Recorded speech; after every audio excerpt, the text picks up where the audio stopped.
Hidden Gems on a Friday. Today on. I should have done. Sleep What I'm Gem. Hidden. Don't what you should have done over the intro. Don't second guess over the intro. Second guess over the intro.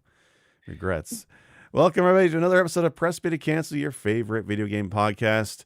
This week, I'm joined by two lovely fellows as we discuss hidden gems, real ones, not family tactics. Happy birthday, GP. I'm joined by Char. Wow, Char, how you doing this week? That fell into place pretty well. Happy birthday, GP. This was not planned, but that worked out pretty well for me. I'm good. I have been scouring the internet to try and find a more hidden gem than Final Fantasy Tactics, and it turns out it's actually quite easy. Literally anything else. GP's not even here, and he's just catching strays today. He's got to get the strays. I got to get the practicing Like because him. he might be on a future episode. Hopefully next week. We'll see. And Wolf, how you doing this week? I'm doing pretty good. I know I told you guys before, but I'll share it with the audience. I actually got some time to work on my office today. So, no more. Well, there's like a hint of Home Depot boxes over here. That's about That's it. fine. It's a splash. Okay. That's fine. It's a smattering. It's fine. It's a looks charming good. character. It's good. Absolutely. Yeah. All right. So, this week we're going to talk about some hidden gems. We've done this before, and every so often I like to do an episode where we kind of reach into our mind palace or our mind Googles, and we try and find a more obscure game that maybe is not talked about or is well known. Sometimes it's a game we've played for a while and we just kind of kept it to ourselves, and sometimes it's brand new as we went searching through Google desperately last minute the previous night to try and find something. Me. So we have a few games to check out. Actually, pretty excited to talk about a few of these. So who wants to go first? Wolf, how about we do yours? Yours will be pretty cool. Yeah, I could go first. So mine, I actually decided to go with something that I sort of lost I don't know, 3-4 days to earlier this year. Literally I lost a lot of time and I was like, I gotta stop playing this because it's too addictive. Okay, let me is guess. called- Roguelike. It is. You are There correct. we go. Yeah. Yeah, It of is course. Slashers Keep. Okay. The problem with this one is it's not one of those one more run kind of games. It's one Okay. of those one more floor kind of games because your dungeon, when you first start, your dungeon is 10 floors long. Okay. After you've beaten it, you can set that to be like 250. Jesus. I made the mistake of going with like 65, and I think I made it to like floor 23, and that's when I was like, I have to stop playing because I wasn't stopping. Right. That's crazy. For those who are listening to the audio, go look up some screenshots of this game. I'm just laughing at the video as Wolf or this video of the gameplay you gave us is somebody beating on an army of naked mole rats. Yeah. Walking on their Yeah. hind legs. Mhm. That's terrifying. So But it's like 2D. It's not pixel art. Yeah. It is like Hand-drawn? cell shading, hand drawn. Yeah, it's like hand drawn sprites. Yeah. So they look a little comic bookish, Yeah. and I love the art style. I love that everything is 2D. Yeah. So it's like when something dies, as you spin around it, you will It see spins like with the you. flat Yeah. sprite move with you, and then it'll Yep. change its angle, and then it'll spin Yep. with you, and then it'll change its angle. So Yep.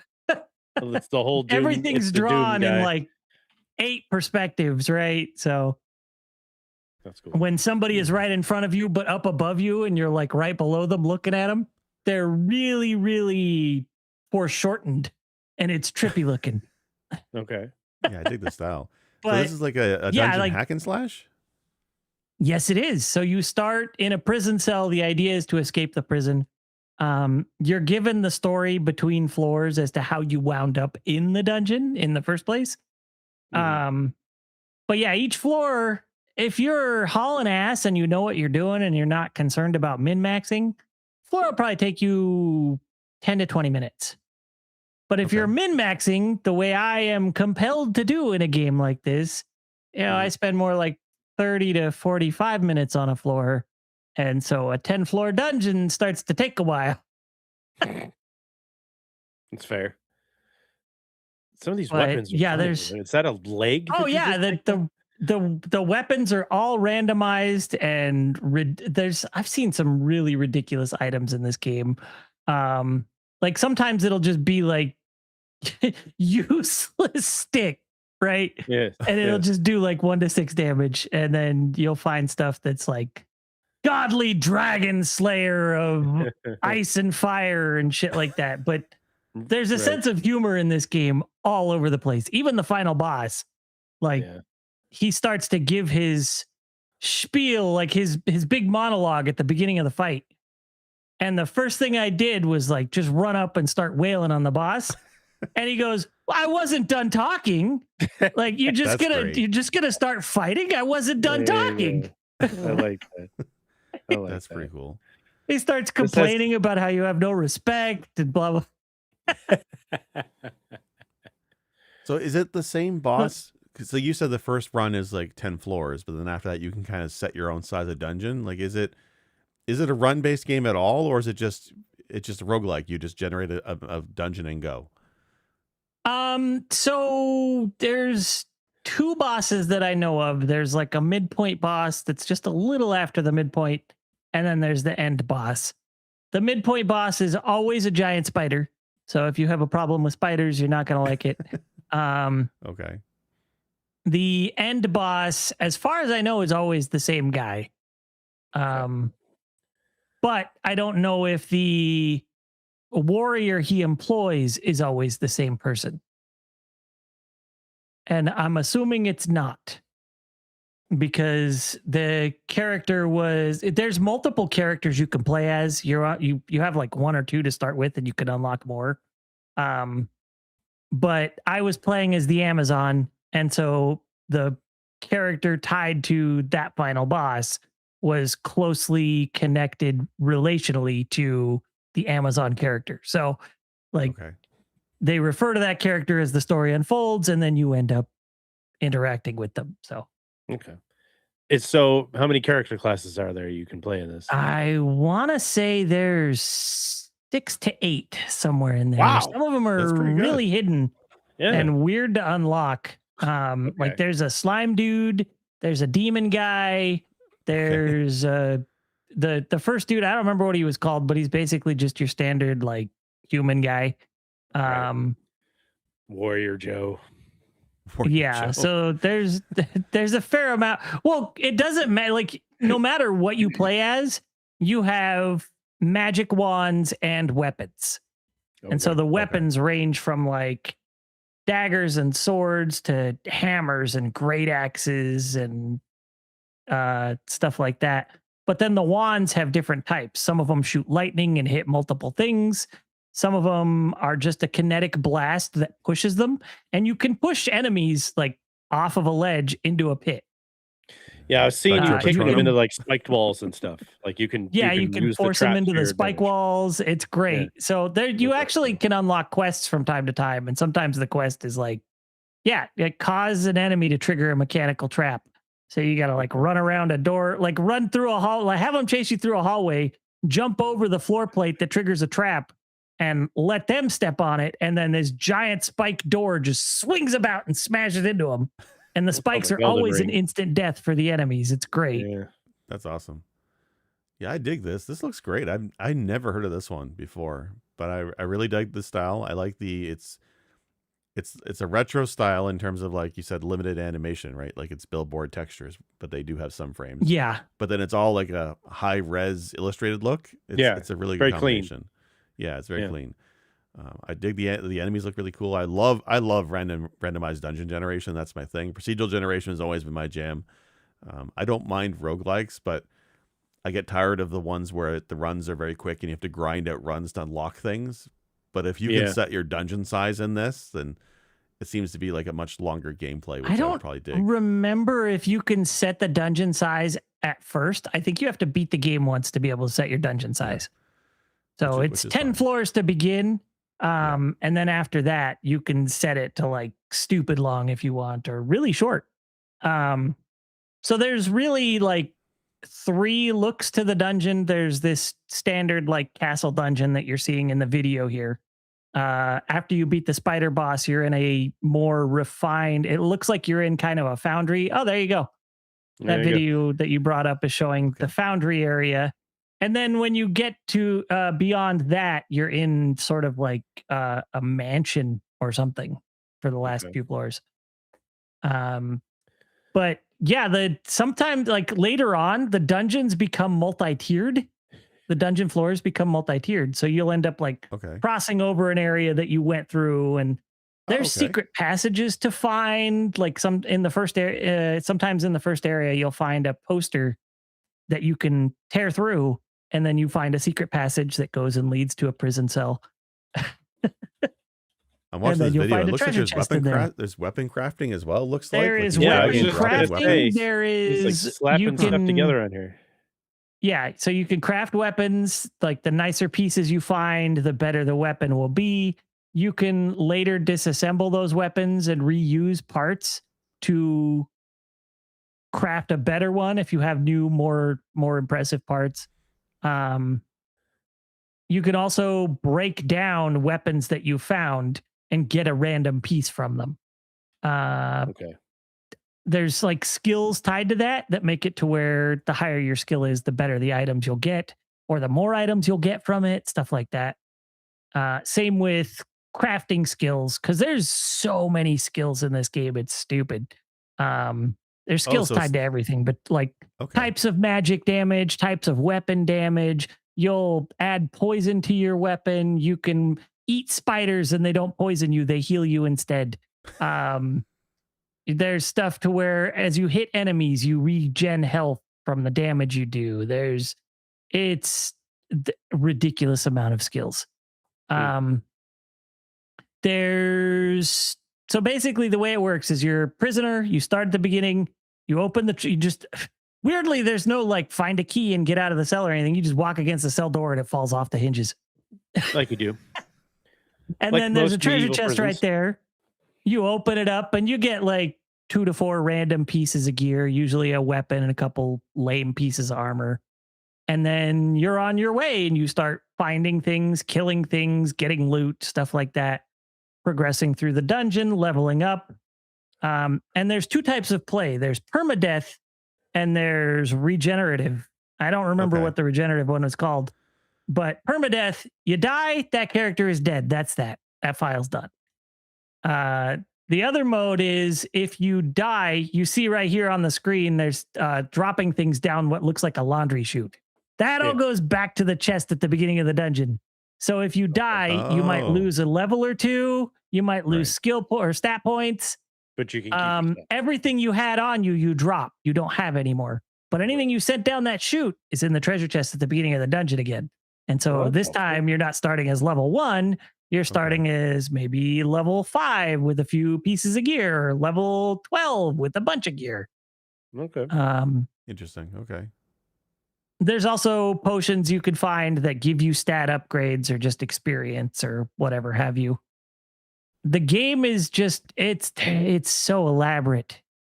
It's ridiculous how many mechanics there are in this game and how easy it is to get lost in all of it. Yeah, that's the spider I was telling you about. And he shoots little spider eggs that you got to break, otherwise they hatch. Oh boy. Yeah, that's nightmare fuel. This is really rad though. Like, this is it cool. Is. Yeah.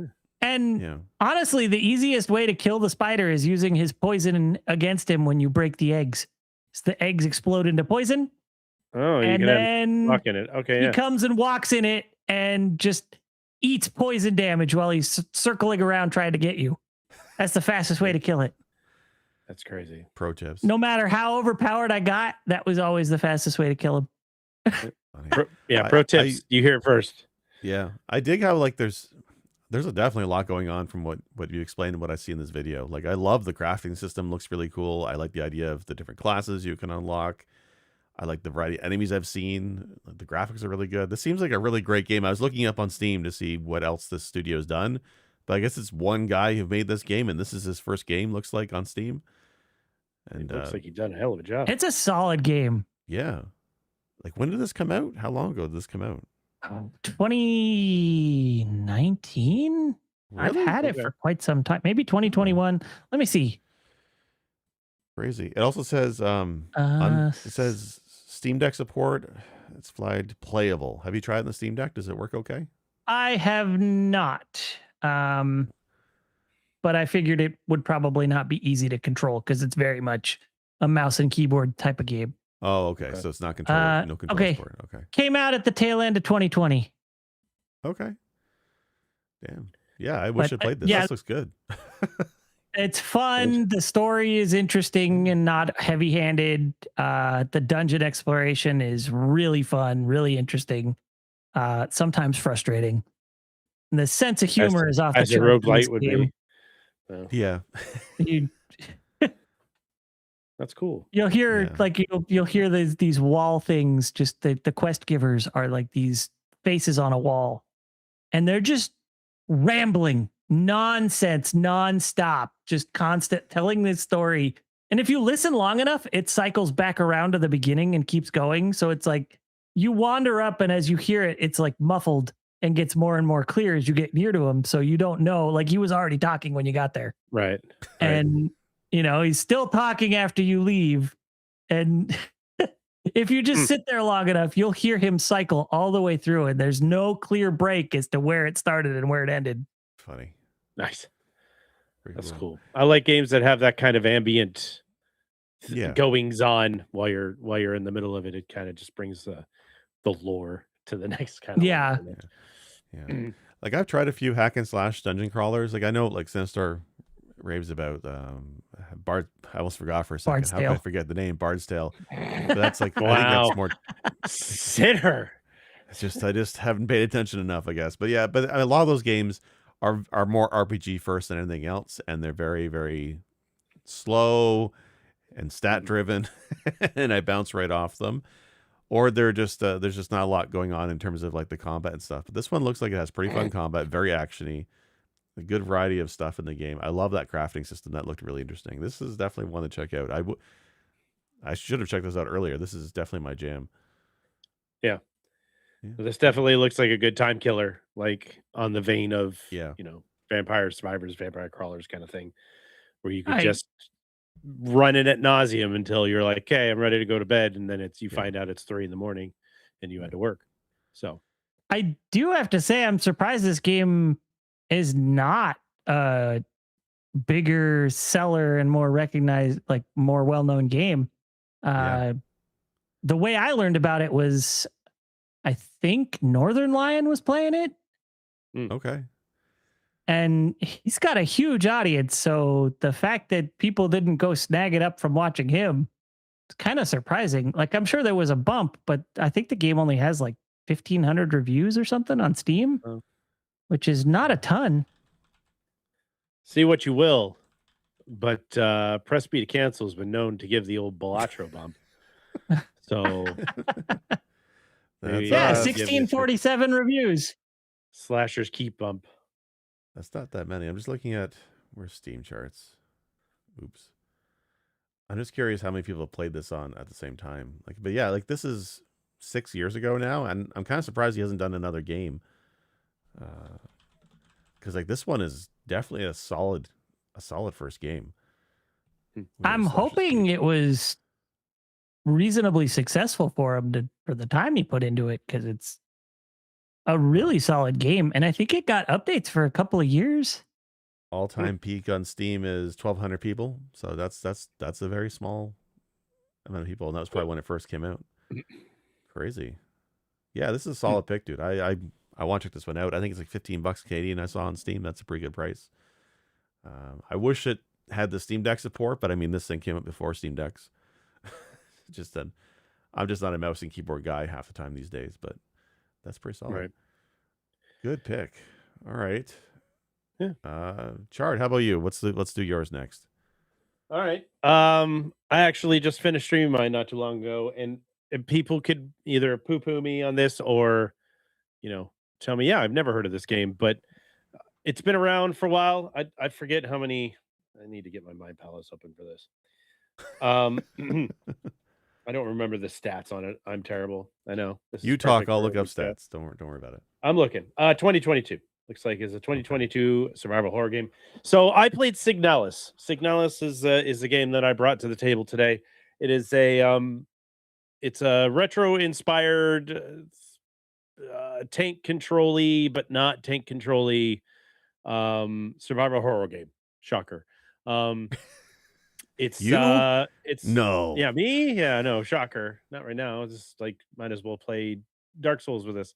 This game is really cool and it's really fun and it is definitely a thinker. This one is something that's like you really got to put your brain to the test to find all the things to unlock the stuff. It's very remnant of Resident Evil and Silent Hill style puzzles. You got to go to one room to find the key, and then you got to find the room that has the key locked, and you're being hunted by weird, fleshy, robotic creatures.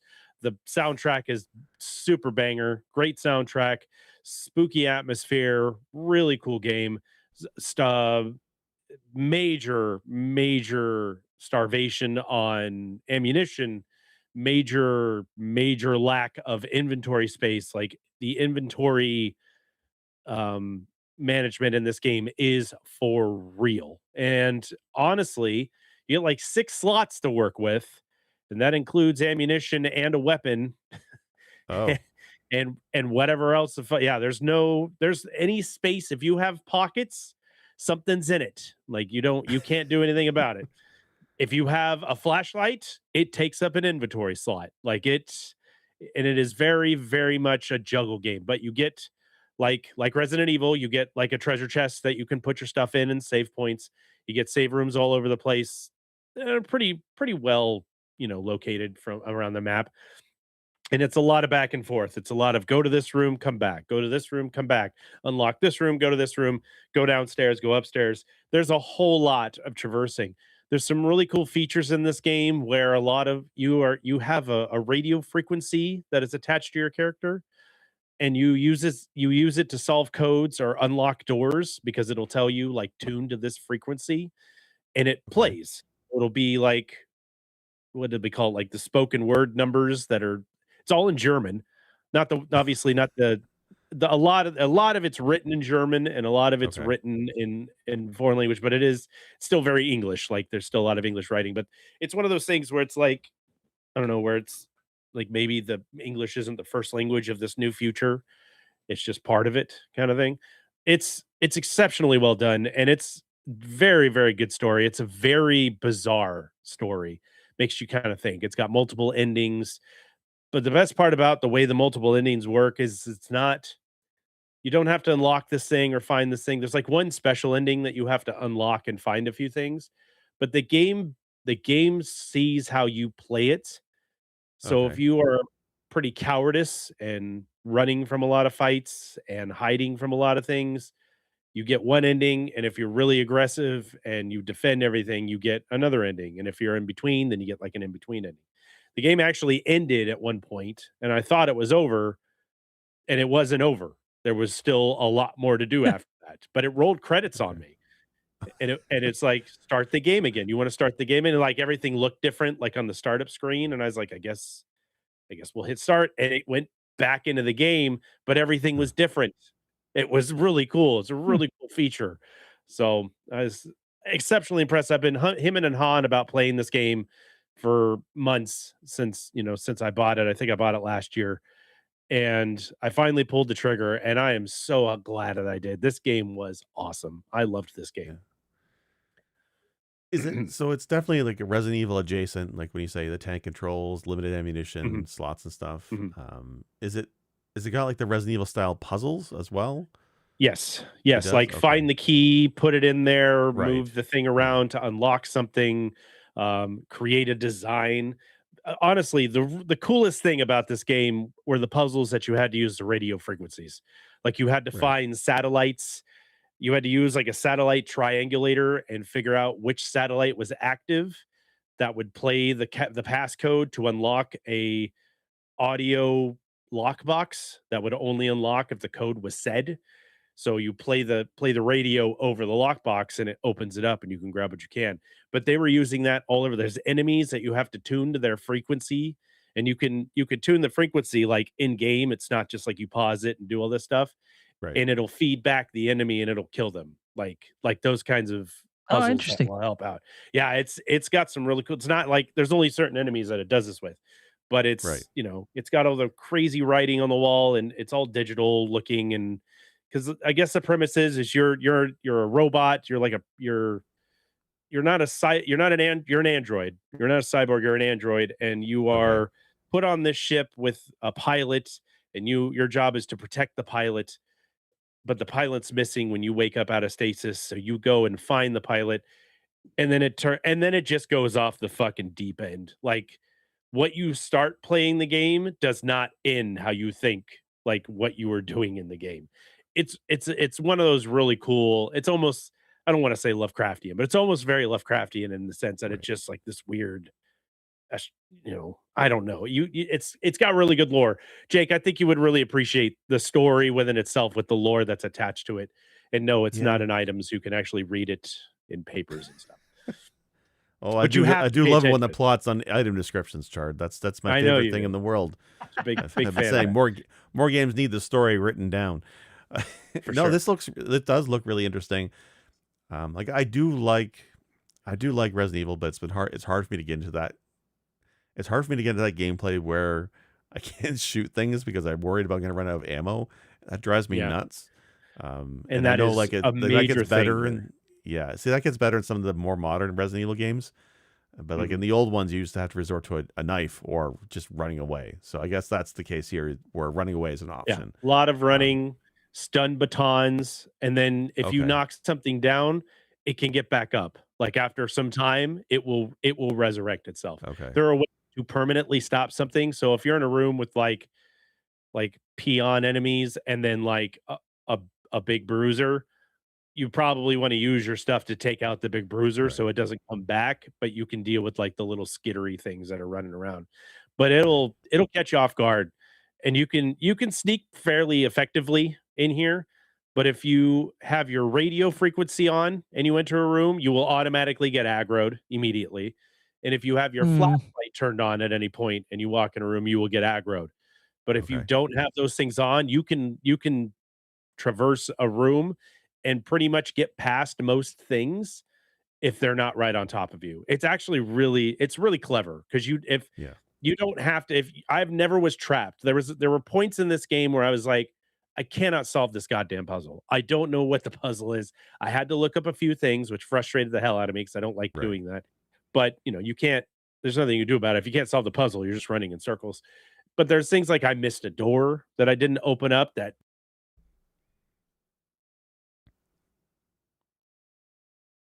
Oh, Oh, thank God it's not. It's just Chard, not me. We lost Chard's audio. we don't hear you We yet. we can't hear you. Nope. Okay, while you're figuring that out, I do Oh, dig the style of yeah, this game quite a bit. check. I've been looking at it. It's there's chart. This looks Yeah, really cool, and I'm guessing this is all a handcrafted game and not Yeah. like roguelite or randomized or anything No, like no, that. no, no. This yeah, this No, very good. story I know that's driven, not very as much your style as mine, but right, this looks really neat. yeah, The right. art style is the art direction is kind of trippy. Like it doesn't feel super modern. It Yeah, feels yeah. very 80s, it's 90s retro. inspired, which is kind of neat. Um, Yeah, it's got like the jagged pixelated edges on each character. Like, Like when you zoom out, there's no yeah, facial like there's expressions in certain yeah. things, but when you zoom in, then it's like very detailed, like facial expression stuff. It's Did a you ever yeah, really play cool like Fear it's concept. Effect? Because that's what reminds me of the Fear Effect. It's Mm-mm. almost No, that's animation but jaggy lines kind of style. yeah. That's what it Mhm. reminds me of. It looks really clean here. I like the look of this, and I dig the sci-fi yeah, aesthetic like too. it's the low resolution despite using decent models. So Yeah, like it's that Yeah. forced retro appearance. Children of Morta, I think, did something similar where the characters were 3D, but they looked 2D and it was right. like really low resolution. So it looked like they were trying to emulate looking like an old pixelated SNES game or something. Yeah. This looks like This it's doing something similar, but maybe more the Mhm. PlayStation era. Yeah, Yeah, this is definitely more PlayStation 1 era, maybe leaning into 2, but I feel like the way that it was designed feels very PlayStation 1 era, and I really was really impressed with the artwork. The music is so good. It's very ambient, very spooky, but it's just really well done. And there wasn't much about this game where I was like, this is some of the puzzles were driving me crazy. I had Stripey Lobster came in and helped me. It's the water bucket puzzle, right? Where you have to fill the water into Oh, different fuck that one. levels to get it Yeah, all across. Blueprints had that. It was frustrating as all hell. Yeah. Yeah, it And did. she figured it out in like 5 minutes after she came in, and she called herself Rain Woman. So Yeah. we were laughing about Yeah. that. So, but no, Yeah. this game is cool. I would even if you're not into horror, this game is not. It's not scary. There are definitely some disturbing images in this game, but it's nothing like repulsive to an extent. But it can tense you out. It can be very stressful when you're running through and you have 2 shots left and you're being chased by something and you're like, I don't need to figure out what to do. But there's like 2 or 3 maybe bosses. The last boss fight got kind of crappy, but it took me a couple times to beat it, but I got through it. But I would recommend this even if you're not into horror type games. Right. Just the genre itself, the style, the artwork, the music, the story, it's really good. Everything was really, really impressive. And I know this has very high ratings on Steam from the people that have played it. And it's got probably a pretty good underground following. I'm pretty sure people are going to say that's just might as well pick Final Fantasy Tactics for this No, particular no, game. no. But it's really cool. And I felt like this needed to have some more light shined on it because holy cow, this is great. Really good game. I mean, Humble Games published this way back in. It's a Rose Engine game. I 2022. don't know if they've done any more stuff outside of I was just this looking right particular now to game. see what they've done. I think it's just this game. Wow. Yeah, it's That's really crazy. Rose Engine needs to do more stuff like this because this is cool Yeah. as hell. Yeah, I do dig I like the idea of, like, for us, a lot of the nostalgia we have for art style is going to go back to like sprite work and pixel art. But Mhm. there's Yeah. that whole generation now that are middle aged, who their nostalgia is gonna be PS1 and like Dreamcast and Right, stuff. So when right. they look at games like this, it's the retro 3D look, which is interesting. Valheim does it too, right? And I Right. like that. I never thought that people would be nostalgic for this kind of graphical style, but it definitely works here, and it does remind me of Fear Effect in terms of just like the atmosphere and stuff. Yeah, really solid looking game. Yeah, I'm not big on the spooky games, but I love that cyberpunk black latex leather matrix style kind of vibe to it. I love that kind of Aeon stuff. And Flux. yeah, Yeah, neon, yeah, very Aeon Aeon Flux, Flux. yeah, Honestly, yeah, yeah. I get a lot of Aeon Flux from this yeah. gameplay that I played. That's pretty cool. It's cool. And the story, I mean, the ending of the story really pivots on you and you're like, "Holy crap." And you have been taken on a journey. Like when you're solving the puzzles and you're going room from room and you're just trying to get from point A to point B, you don't think about it. But then when you go to the next thing and they do the scening and everything's changing and you're like, what are all these blips and bloops? What's all this crap? And then it turns out that it's like part of reality is like seeping into shit. And you're like, what is happening? And Okay. it really Huh. grabs you towards the end. It's really exceptionally cool. None of the endings are like, oh, I feel good about this. Like they're all pretty dark. Like there's one that How you're very like, German of it. hey, yeah. There's one No happy that ending. ends that you're like, that's okay. I can live with that. I'm not happy about it, but I can live with that. Like it's the one thing that you're not upset about. All the other endings, you're kind of like, damn, dude, I gotta play this again to get the better ending. So, I, but it's cool. yeah. It actually Yeah. won Best Indie Game of the Year in Fright Fest Horror Games Award in 2023. So, Oh, there you go. Wow. Okay. yeah. Yeah, good pick, man. That's an awesome one. Damn, that's 2 games I got to pick up now. The backlog, it never goes smaller. It always gets bigger. Right. That's the thing. I think Well, this is $30 USD. I think it's $30 I think American it's for this one. 20. less. Oh, is it Yeah. 20? If it's less than that, then Yeah. shit, this is Yeah, yeah. absolutely worth $20, man. This was great. Yeah, yeah. Yeah, 20 And bucks it is looks totally like it solid. regularly goes on sale for 14. Yeah. Oh yeah, easy Would pickup. for that easy grab. Controller Absolutely. support, or is it only mouse and keyboard? No, it is controller support. I just found playing mouse and keyboard was easier, but it absolutely plays on the Steam Deck. It's verified. It works great. It seemed easier for me to move with the keys and open doors and Yeah. stuff with the mouse. Aiming was a lot easier than using the stick. So Yeah, I hate to say it, but like when I look at games these days, especially like for indie titles, I'm not that I need everything to play in the Steam Deck, but it definitely right. helps me actually finish them because I have more ways to play it upstairs instead of being stuck in my computer all day.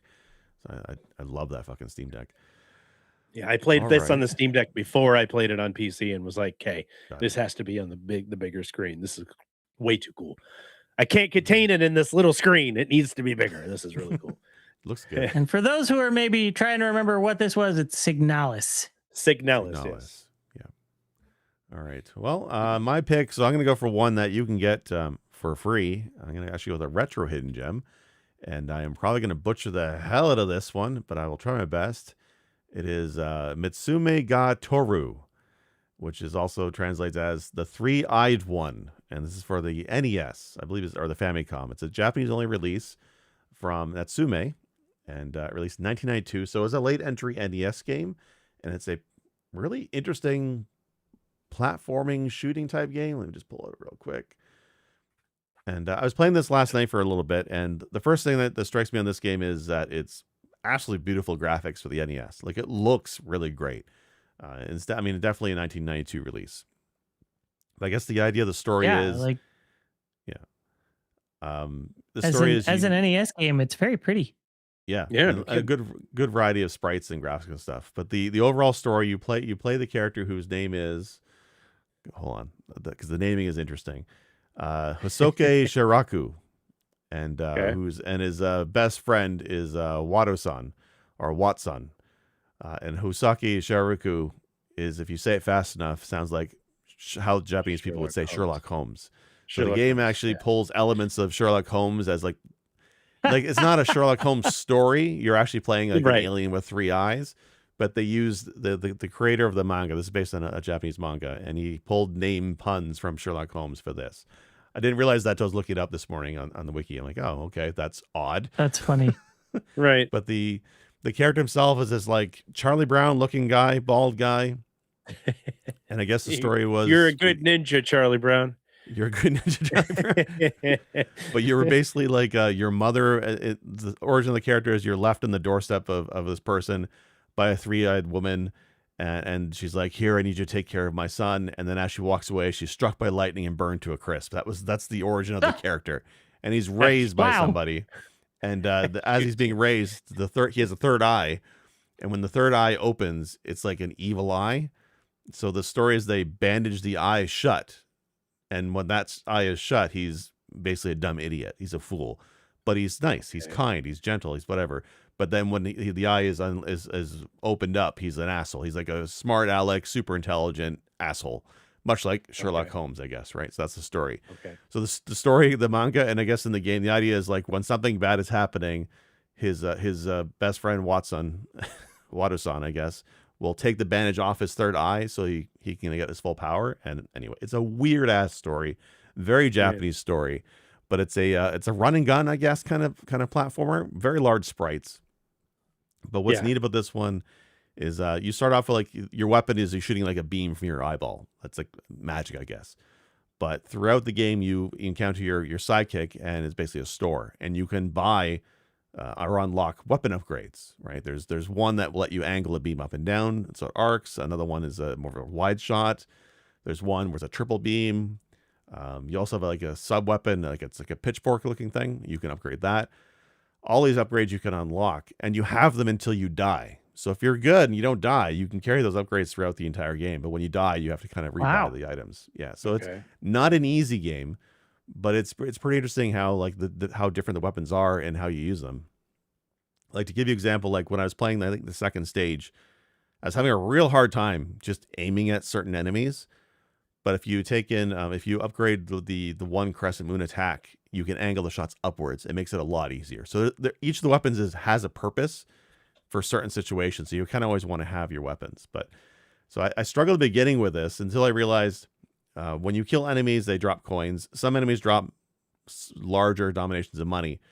But the trick is if you shoot the coins before they land, you can increase the value of the coins. You can juggle them, and you can get a large amount of money that way. So that's kind of the trick of the game. It's trick shots. So you shoot the money, get higher amounts, use the money to buy upgrades more easily. So it's kind of an interesting dynamic where you want to get the money, juggle it, and then go through the rest of the game, the stage.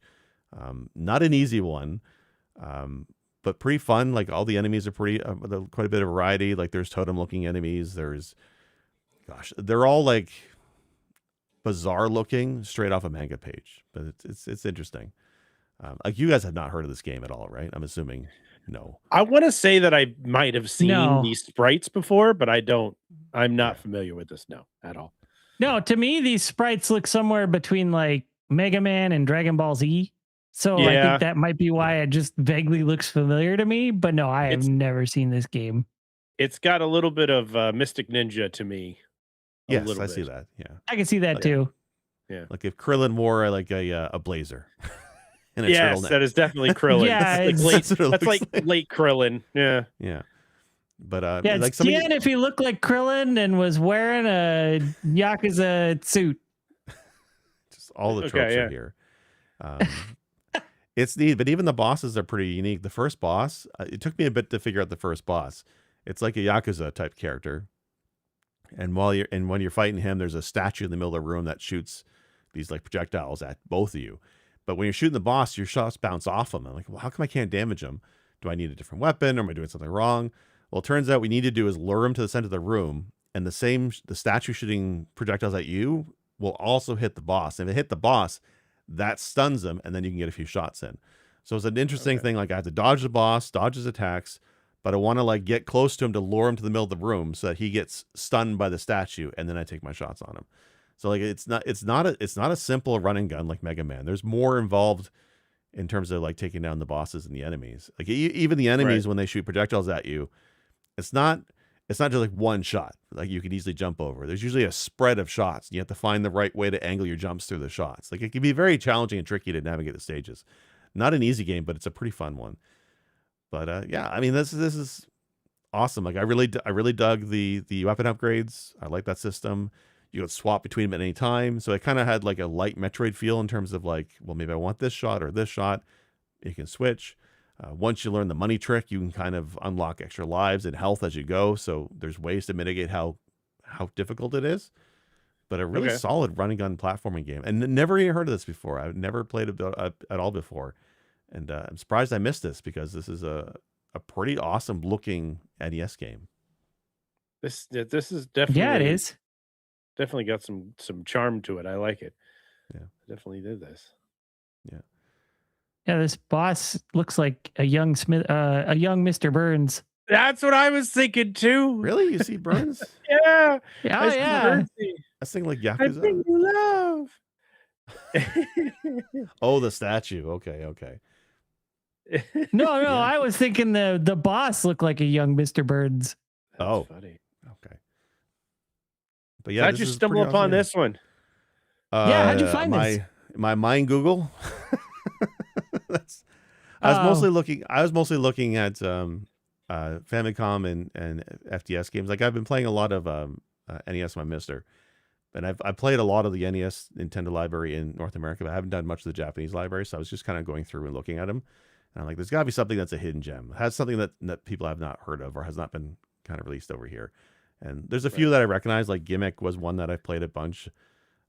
There was one that was like noted as one of the fastest shooting games on the NES, and it's done by Konami. I'm like, oh, that sounds awesome.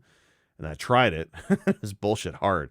Like, well, this is no good. So I'm like, oh, well, what's this one? Sherlock Holmes. That's interesting. What? And it's manga based. And it's about three-eyed aliens. That's kind of weird. And yeah, I checked it out. It's a blast. Like it's fun to play. I kind of want to spend more time with this one. It's also not long. It's 5 stages, but there's sub stages. So it's about an hour or so to beat, I think, to get through the entire thing. But yeah, really creative looking design of the characters, controls really well. Music is decent. Like I'm shocked. The background reminds me of like the background artwork reminds me of Little Nemo style. Like it's got kind of that dark look. Yeah, it's bright. This area, I don't know about everything, but this is pretty neat. Yeah, like most of this game is pretty bright and colorful because like I find like a lot of the later NES titles in the 91, 92 are more pastels. Like I'm thinking like Kirby or Chef Panic, I think it was ones. Like a lot of them at that style. I don't really care for that. I like the colorful graphics, but this is a nice looking game. So it's like Capcom had a hand in it too, like a little bit. I know they didn't, but it kind of has that look to it. Yeah, but really cool sprites. So yeah. So that was. You said it was Konami, right? No, this one was Natsume. This one's Natsume. Natsume. Okay. Yeah. But it's Metsomi ga Toru, the three-eyed one. Which is an interesting title. But yeah, I think that's our picks for this week. Anything else you guys wanted to bring up? I don't think we had any honorable mentions this week. No, I've been messing around with Total Chaos today, which is not really a hidden gem, but it's got a cool story.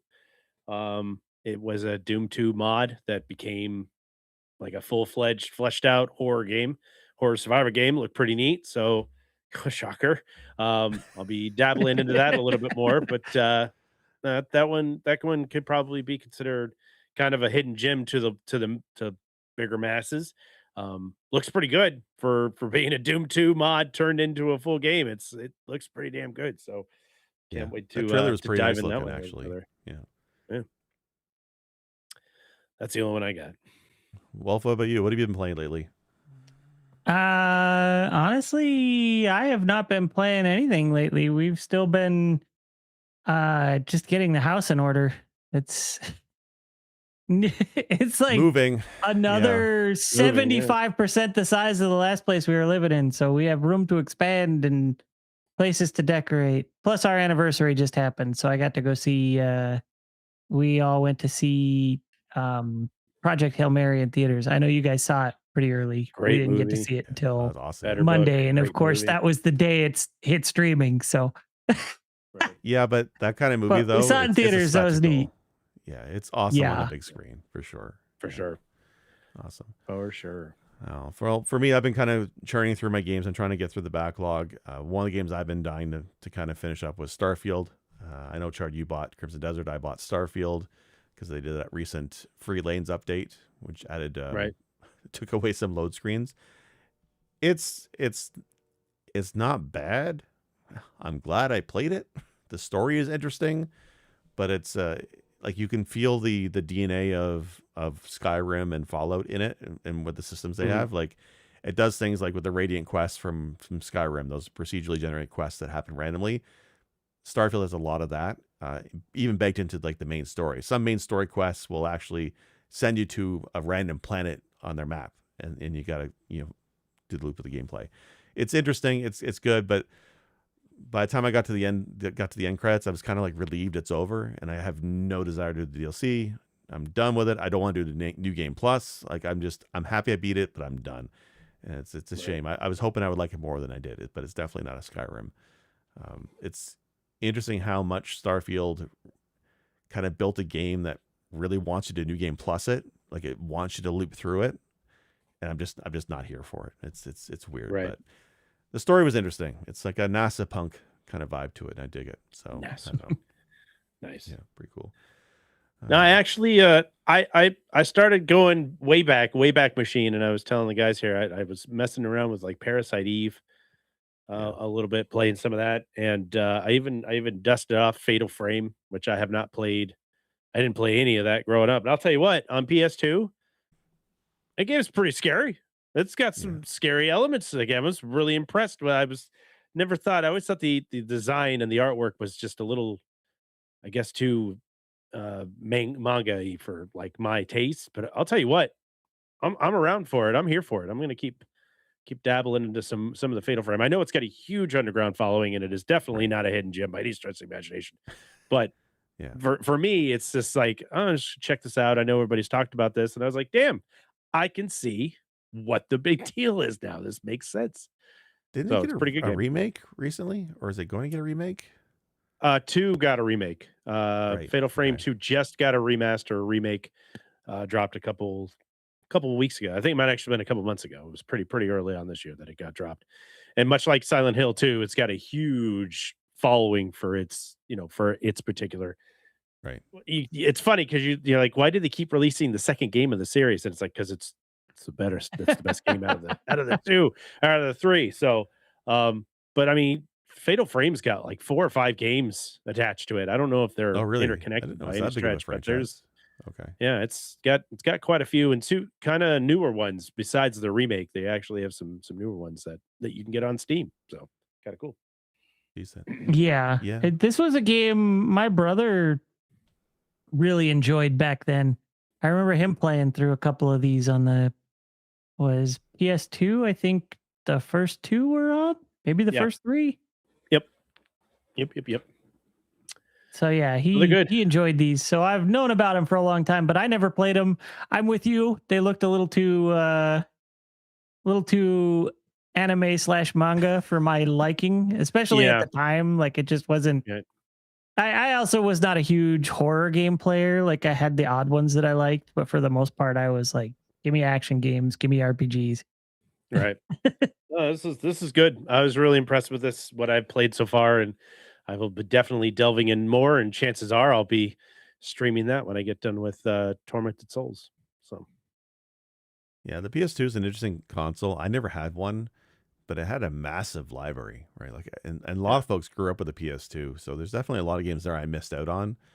So I should go back and try some of these games. I know that I sure. have a few on my list. Like I want to go through Rygar again, and that had a PS2 game that was awesome. I wouldn't mind I beating got to do that. that too. It's So I had that was like the system that I had the longest, and mine's gone. I don't know where my system is. It's oh killing me. So yeah, I need to Oh find it no. because I played the hell out of my PS2, and I still have the fat one, and I had the slim one. I got a slim one right. not too long, and I fucking love my PlayStation 2. I lived and breathed that damn thing. All right. Well, Yeah, so we got a Patreon. So for those who are able to support us monetarily, you don't have to. If you're able to just follow and share the show, that also helps a huge amount. But if you're able to support us with financially, it goes through helping with hosting costs and whatnot. You can check us out at patreon.com/pressb to cancel. We have a few different tiers with perks for Discord, color your name, and some behind the scenes channels. And if you support us at our Circus Charles tier, we also shout your name out at the end of the episode. So we have two folks who are on that tier, Cthulhusiast Jeff and Von Beerley. Thank you both for helping us there with that tier. And otherwise, you can always find Press B to Cancel here on YouTube and Twitch every Friday at about 9 Eastern. We go live, or you can listen to the audio episodes the following Monday, anywhere you listen to your favorite podcasts and shows. You can also check our website out at pressbtocancel.com or pressb.org for some reason. That actually just renewed, actually. So, this fucking guy. the meme will never die, Chard. You just Good. don't I'm give me glad. any other names. That's all. Just don't know why it has to be a financial meme. It's so much cheaper to Sorry. let this one go. It's a short domain. I'll pay for it. It's fine. In terms of shouting, anything you guys want to shout out that you're working on or doing? I know, Wolf, you're probably busy moving, so probably no. Yeah, like I haven't even played a game since I finished Vampire Crawlers. Like I've literally not touched a game since I got credits. So I think that's been almost a week now. Jeez. Yeah. Chard, you Crazy. streaming? Yeah, no, I fired up. We finished Signalis last weekend, ironically, which is why Right. it's so fresh in my mind. And we fired up Tormented Souls on Steam last Sunday. Very Resident Evil, very puzzly, heavy, same kind of thing. Signalis and Tormented Souls are kind of bedfellows in that genre. So we're going through it. I really enjoyed what I played last Sunday, so we're going to keep on trucking with that one. They just released Tortured Soul 2 earlier this year, I think, or later last year. It was recent. So this one's been backlogged in my library for a long time. I was like, I just need to get on it and start playing these games. These are cool games. And yeah, it's pretty good. The voice acting is a little campy. I don't know if that's intentional or not, but everything else has been pretty fun. Campy voice can be fun still too, right? Like there's a Yeah. few games that do that. Like RZ does that, and I think it's hilarious. But all right. For myself, I don't stream really, but I did do Mario 64 ranking of Mario. I finally figured out my audio issue I was having issues with, and I've got a flow going, so those will come out much more quickly. But I did rank Mario 64 in our lengthy, exhaustive series. It's episode 2. Is it better than Super Mario Land on the Game Boy? Maybe. You have to go watch the episode and let me know. But I'll keep doing those. I got a whole bunch of Mario games to go through, and I'll be hopefully going through the rest of the year. But yeah, otherwise, I think this has been an episode. Thanks everybody for listening and watching, and we'll see y'all next week.